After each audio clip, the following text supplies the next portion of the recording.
Hi guys, and welcome back to The Batch Lady, where I show you how to make fast, simple homemade food that you can make in advance, put in your freezer and use for those quick midweek meals that you need when you come in from work. Okay, and today is no exception. We are making a Goan Curry.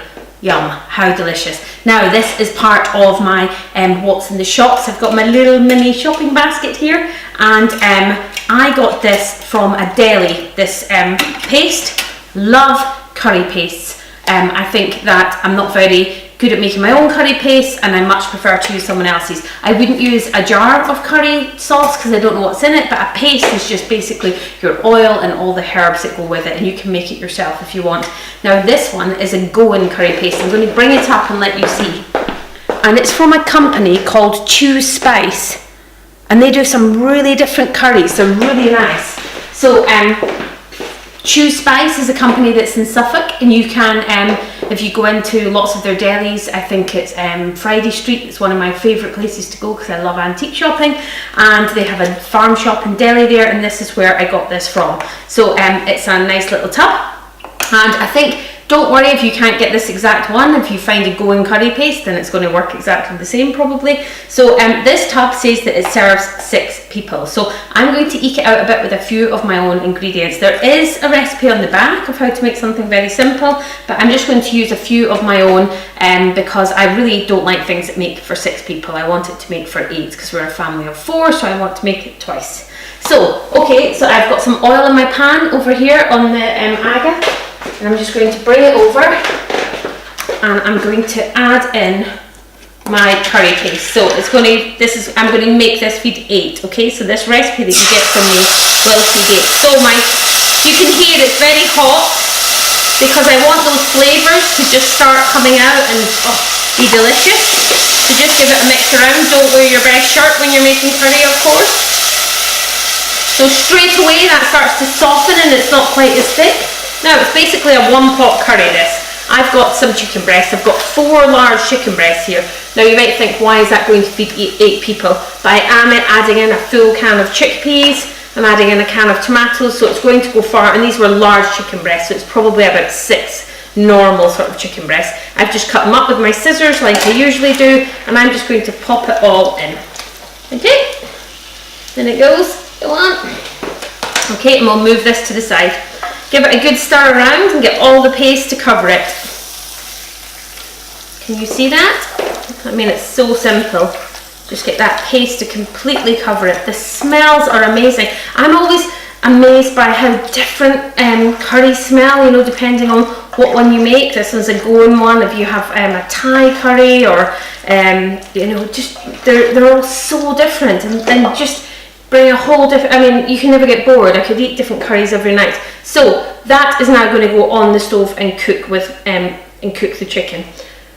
So you can either just cook it just now, or you can just bung it all in. It basically works exactly the same. I'm just going to bung it all in. So I'm going to add a can of chickpeas, and this is pretty much the reason I'm adding chickpeas is I want it to be slightly healthier. I want it to go further. If you were doing this and you were vegetarian, just put the chickpeas and the butternut squash chunks in. And I'm going to use these frozen butternut squash chunks. I really like them in a curry, and I think they're a good way of hiding veg in it for kids. And you can use them straight from frozen. Just put them in. So I'm just putting them on top. This curry is going to sit and cook for about 45 minutes. So it would have completely softened by then, which is great. So my sweet potatoes in, my chickpeas are in. You're going to add a can of chopped tomatoes. Okay, 1 can of chopped tomatoes. And I'm not going to stir this too much because I want the chicken underneath to cook first. And you're going to put in 2 cans of coconut milk. Now, I've said this before when using coconut milk. Some people don't think it freezes very well. It can sometimes separate when you bring it out of the freezer. Don't worry about that at all. Usually when you heat it back up and give it a stir, it's absolutely fine. If you don't like to cook with, if you don't like to freeze coconut milk, because you don't like that it separates, then you can make the whole thing without the curry milk. Put it in your Ziploc bag, freeze it, and when it's back out and it's defrosting, then you can then go ahead and when you're heating it back up, you can add the second lot. Now, as you can see, I should have used a bigger pot. Didn't think about that. So when I'm off air, when this is finished, I'm just going to transfer this to a bigger pot. But I'm not going to stir it just now anyway. I'm just going to put it back on and the chicken will cook underneath, and then I'll stir it all around. But I will definitely change it to a bigger pot. If you can hear, it's already leaking out the sides.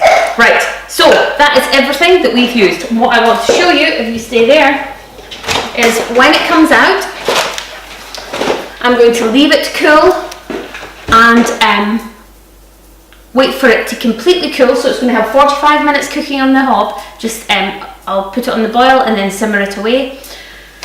Leave it to cool, and then I'm going to put it in my sealable freezer bags. I'm going to write on that it's Goan Curry, and I'm going to serve it with some rice or a naan bread or something like that. I'm then going to freeze it flat and just have 2 of them in my freezer ready to go for that sort of lovely Saturday night curry meal. Also, the good thing about having 2 is if we end up having visitors and you have people around, you can just pull out both and then you've got a huge pot of curry. It's as simple as this. I was showing you how to make choose spice Goan curry.